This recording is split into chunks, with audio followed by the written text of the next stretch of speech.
selection of अस्सलाम speakers. वालेकुम। I hope आप सब ठीक ठाक होंगे। आप सबको जुम्मे का दिन मुबारक हो।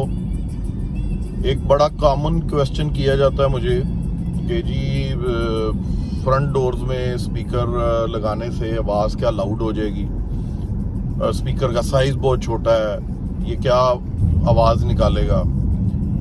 तो सबसे पहले तो ये ज़हन में रखें कि स्पीकर चाहे आप जैसा मर्जी लगाएं, जब तक आपका सोर्स अच्छा नहीं है, जिसके अंदर पावर नहीं है, तो कभी भी लाउड नहीं बोलेगा, बैलेंस नहीं बोलेगा।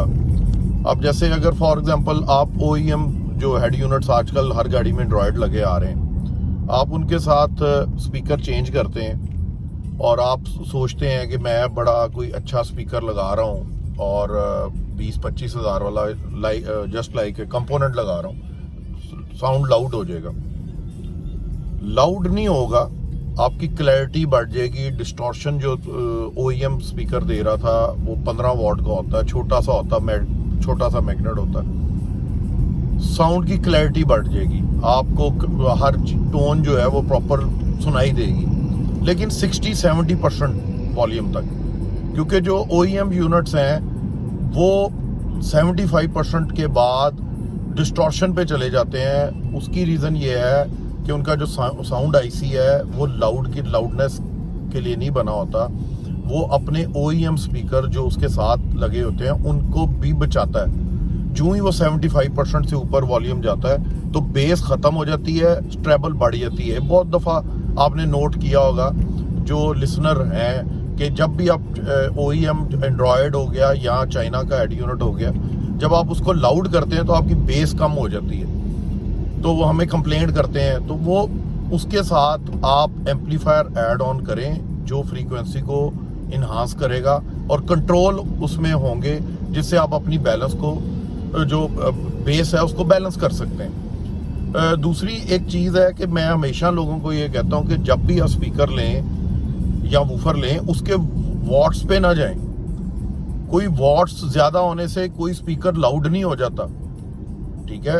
आप उसकी टेक्निकल स्पेक्स के अंदर सबसे पहले उसका जो फ्रीक्वेंसी रिस्पांस लिखा होता है उसकी टेक्निकल शीट के ऊपर, उसको देखें। अगर तो, और दूसरी चीज़ आप ये देखें, आपको खुद अपने आप से सवाल करना है कि मैं कौन सा म्यूज़िक ज़्यादा सुनता हूँ। अगर तो मैं इंडो पाक वाला म्यूज़िक सुनता हूँ, बॉलीवुड ज़्यादा सुनता हूँ, समटाइम्स मैं ट्रांस सुन लेता हूँ इंग्लिश, लेकिन मैं रॉक नहीं सुनता, मैं जैज़ नहीं सुनता, ठीक है। आप कव्वालीज नहीं सुनते, तो आप फिल्मी गाने ज़्यादा सुनते हैं, तो वो ज़्यादा जो हैं वो 70-65 हर्ट्ज से नीचे की फ्रीक्वेंसीज पे रिकॉर्ड नहीं हुए होते।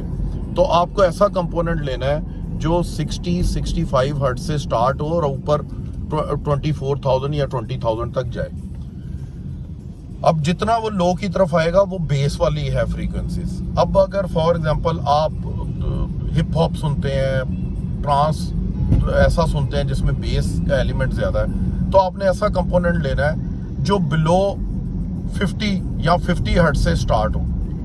वो 50 हर्ट्ज की फ्रीक्वेंसीज बेस की फ्रीक्वेंसीज हैं या उससे नीचे की फ्रीक्वेंसीज, तो आपने उस पर जाना है। हमारे इधर कस्टमर आता है, क्योंकि रिसर्च नहीं करता, वो आता है ये तो स्पीकर जी 120 वॉट का है, मुझे तो 460 वॉट का या 600 वॉट का स्पीकर मिल रहा है। भाई वो डब्बे के ऊपर लिखा है RMS, देखें वो जो 800 वॉट लिखा हुआ है RMS, जब आप उसके देखते हैं तो पता लगता है इसके RMS ही 40 हर्ट्ज के। अब एक ब्रांड आता है मैच जर्मनी का, जब वो हमारे पास 2016 में आया तो उसकी जो डिस्ट्रीब्यूटर भी थे तो वो थोड़ा सा घबरा गए कि जी इसके वॉट्स जो है, पीक जो है वो सिर्फ 100 है या, और RMS इसका 40-45 है। उनको भी नहीं पता था कि फ्रीक्वेंसी रिस्पांस जो है वो नहीं देख रहे थे, फ्रीक्वेंसी रिस्पांस उनका 40 हर्ट्ज था। वो कंपोनेंट आज भी 7-8 साल से फ्लॉलेस चल रहे हैं, बेहतरीन चल रहे हैं, और जिन जिन की गाड़ियों में लगे हुए वो कहते हैं सर ऐसी क्वालिटी और ऐसी बेस विदाउट वूफर हमने नहीं सुनी, क्योंकि उसका फ्रीक्वेंसी रिस्पांस इस तरह का था, वो 40 हर्ट्ज तक आता था कंपोनेंट, तो वो उसने बेस देनी है। इस तरह बड़े कम कंपोनेंट मार्केट में अवेलेबल है। मोस्टली जो कंपोनेंट अवेलेबल है वो 70 या 60 हर्ट्ज तक फ्रीक्वेंसीज प्ले करते हैं। उससे नीचे जब जाते हैं आपको वूफर चाहिए। लो फ्रीक्वेंसीज के लिए एक छोटा वूफर आप ऐड ऑन कर लें, 8 इंच का लगा लें, 10 इंच का लगा लें, बट वूफर की फ्रीक्वेंसीज कोई भी दुनिया का स्पीकर या कंपोनेंट रन नहीं कर सकता। आई होप कि आपको इससे थोड़ा सा आइडिया हुआ होगा कि कहाँ हम गलती करते हैं। और एम्प ऐड करने का ये मकसद नहीं होता कि आप बड़ा लाउड हो जाएंगे, आप ज़माने को सुनाना शुरू। एम्प सिर्फ फ्रीक्वेंसी को इनहांस करता है, हिडन फ्रीक्वेंसीज को सामने लेके आता है। और अगर आपका कंपोनेंट या स्पीकर बहुत अच्छा है तो आपको हर टोन बैलेंस सुनाई देती है। आई होप कि आप इस तरह की वीडियोस को लाइक करेंगे, शेयर करेंगे और मुझे अपने कमेंट्स में बताएंगे। इंशाल्लाह फिर मुलाकात होती है। अपना और अपने घर वालों का ख्याल रखिएगा। खुदा हाफिज़।